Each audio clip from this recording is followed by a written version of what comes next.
sticking with you, Chris, let's talk about that Raiders game that lost to the Dragons. First of all, big ups to the Dragons, but they are quite a confusing team. They've taken a couple of very good scalps this year. They've come close a lot. And then the biggest scalp this year, I reckon, so far was that game against the Raiders. Look, they were up for it. Mathematically, they can still make the 8. They need to win out. They need a few other results to go their way, but they're not completely out of it. They needed to start it by winning there. They came out. They know the conditions. They know how to play that ground when it gets wet and windy. Canberra just, I said it in the call, Canberra went back to the kind of football we'd seen them play in previous years where before the game they decided to just screw the heads off, put the pumpkins on, and went out and played pumpkin head ball for about 75 minutes. The last 5 minutes from the Raiders was actually quite entertaining. The first 75 minutes was awful. Fogarty with 2 kicks for touch that I don't know what he was trying to do, whether he was trying to ride the wind which was coming across the field and misjudged it, but both times he went for too much distance and didn't find touch. They went for a short line dropout when there was no need to. There was a lot of drop ball. The error count was horrendous.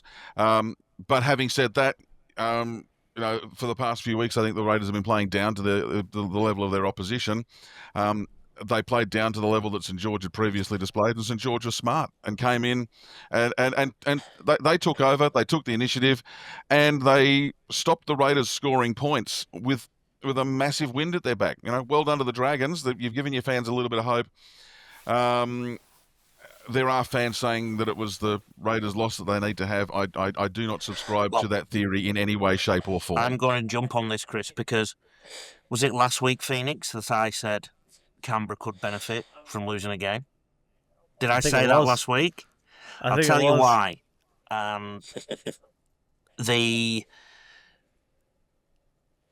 The best premiership winning side over the last 5 years has been Penrith, correct? So Penrith won 17 straight to get to the 2020 grand final, but lost that one. So there's a scheme of thought in this game. At the same topic, boys, that I said the game is too fast and players are getting injured.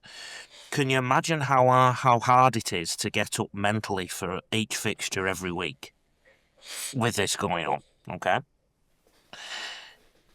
Penrith won 17 straight, but then probably run out of a little bit of gas in 2020. Last year, they won 5 straight, but they actually lost to Canberra in round 25. In 2023, they won 4 straight to win the premiership. 2022, they won 3 straight, and that was just in the finals. They lost the last game of the competition. I think they rested players. So Ivan Cleary was actually at a stage where he could manufacture a loss by resting some players. And 2021, they won 3 straight after losing their first finals game. And it probably hardened them up losing that first finals game. When you win, I have a favourite phrase related to life and coaching. Complacency is a disease. And when you win, when you do well for half a game, like Canberra Raiders are very good at doing, and then relax for a bit and still win the game, you probably need to lose to achieve that. It doesn't matter what the coach says, it doesn't matter what the media guys say in and around Canberra, it doesn't matter what any of us say. Those players will start to believe in their own press. Getting beaten by a side that's so inconsistent, I'm sorry, Mr. Pride, but your Dragons are really inconsistent. Getting beaten by them will have been manna from heaven by Ricky Stewart. I really do believe that. And then if you look at sorry, Chris, if you look at Penrith, to win the premiership, they probably need to win something like, is it 11 straight, something like that, 12 straight, something like that. Probably more, yeah. Yeah, and look, I'll throw it to you, Chris. I mean, I get the point there. I'm never one who subscribes that it helps you to lose, but I don't think it necessarily hurts you, if that makes sense. Like, I think you can turn it into something educational in that sense. I always feel the best thing you could do in that situation is during a long winning streak, you get challenged a few times, and then within the game, you work on that challenge, you respond, and you find a way to win, and then your confidence grows from there. If your maturity's okay, you'll be fine. There's always that fear that if you drop a game like that maybe in one or two players it plants a seed of doubt for whatever reason. But I think they're probably mature enough to handle that, in the sense that, they can go away and say, look, you face conditions you don't normally face. You faced an opposition that was hungry and asked you some questions, didn't handle it necessarily as well as you would have liked. How do we deal with that next time around? So, yeah, I'm always one that thinks it doesn't help you, but it doesn't have to hurt. I just would have liked to have seen them win that one, win against Manly this week. Then things get easier. They start to actually be in a position where they can potentially rest players. If they lose the game if they could be in a position where they could lose the game against the West Tigers and or lose the game against the Dolphins. The minor premiership doesn't matter that much. It really doesn't. As long as you finish the club 1 or 2. don't have a lot of money, because it's 200 and something grand True, when you win it.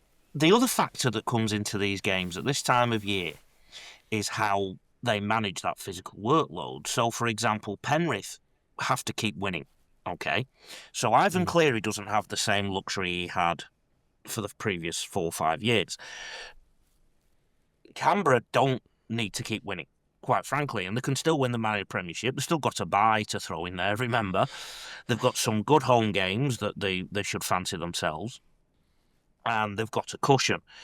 And then Melbourne Storm, traditionally, and they've had plenty of practice over the last 2 decades, will actually physically put their players through some tougher training in and around these rounds, and then taper off towards the finals. So do you remember last week you asked me, Phoenix, about what each team will be looking at in the top 10, and I said it's different well, this is exactly what's unfolding, I think. And I only saw bits of the game until I watched some of it back. I don't think Ricky went absolutely ballistic on the sideline when they were losing this weekend. I think he possibly expected it. He's an old warhorse coach. He knows the road.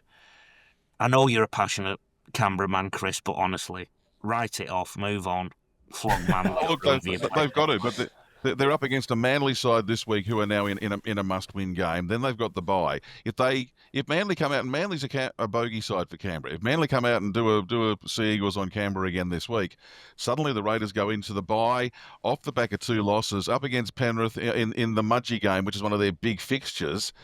It changes their whole equation and their whole mindset. If they're good enough, they'll win this week. I just rather would have seen them get the win there, get the wins on the board, and as you talked about, manage the squad. If they'd won on the weekend, win this week, and then they've got the bye, they're virtually unassailable for top spot. As it is, Melbourne are still breathing down their neck.